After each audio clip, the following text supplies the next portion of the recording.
The Philadelphia Eagles have all pieces in place to make a Super Bowl run after my mock draft. I know that's a bold statement and I'm quite curious if you guys agree after watching this video. Here we go.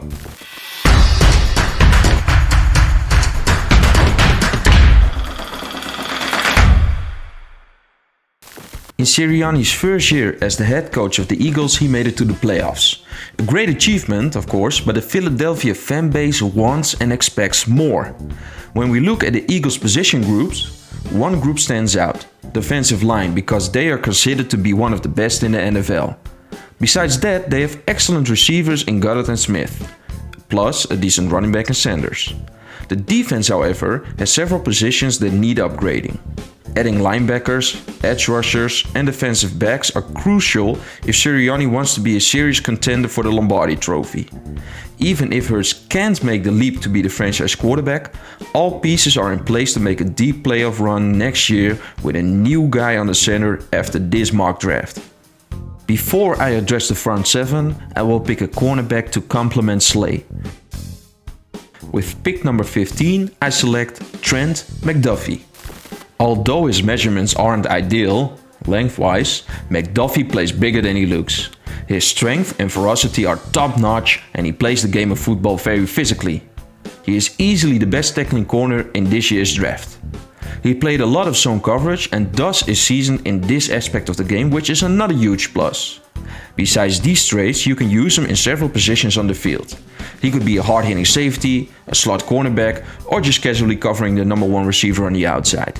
He can do it all. The Eagles have back-to-back picks in the first round of the 2022 draft. With the addition of McDuffie, I would like to strengthen another position group playing defense: linebackers. TJ Edwards is a solid player, but he can't do it all by himself every single play. And that's why I select Devin Lloyd. Devin Lloyd is a Swiss Army knife when it comes to playing football. The 6'3" Lloyd is a sideline-to-sideline player and can pop up anywhere on the football field. Besides that, Lloyd can adapt to playing coverage quite easily. But that's not all, because he brings something extra to the table. He can successfully shed tackles and rush the quarterback as well. Lloyd is the equivalent of a hybrid modern linebacker who can play the position for years to come. The Eagles are in need of an edge rusher as well, and there's a player available I just can't ignore. With pick number 19, I select Trayvon Walker. Trayvon Walker looks like he's built in a lab. This 6'5" long-limbed athlete will cause problems for offensive tackles on every single down.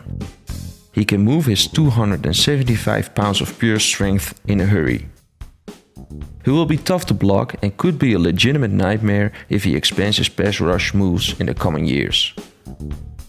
The first round picks were all on the defensive side of the ball. The offense needs some help too. Especially the receiver core could use a quality injection. With only Devontae Smith as a legitimate wide receiver, opponents had a field day. After this pick, defenses have to pick the poison. With the second round pick, I select Skye Moore. At 5'10", Moore isn't the tallest guy around, but he isn't small by any means. He's made out of 195 pounds of pure efficiency, athleticism and power. He's the most shifty and agile wide receiver in the whole draft and is considered a yards after the catch weapon that the Eagles can utilize in several ways.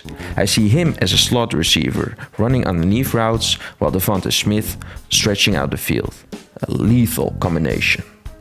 At this moment, I added several pieces to beef up the defense. And I'm not finished. The safety position group can use some young and explosive guys as well, especially when I expect that the front office won't bring back both safeties who are currently free agents. So with the next pick, I select Kirby Joseph. This is a bit of a reach, to be honest, but the upside could be tremendous.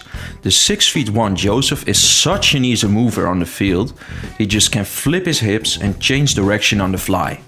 He does have, however, something to learn when it comes to recognizing what's happening in front of him. But with more snaps, I can see this tackling machine making the next step. And if he doesn't pan out as a safety, the Eagles can always use him as the gunner on special teams. Alright guys, you reached the end of this mock draft. And I'm quite curious what you guys think. Let me know down in the comment section. And while you're at it, Please consider liking and subscribing. It will help me out tremendously. Hope to see you next time.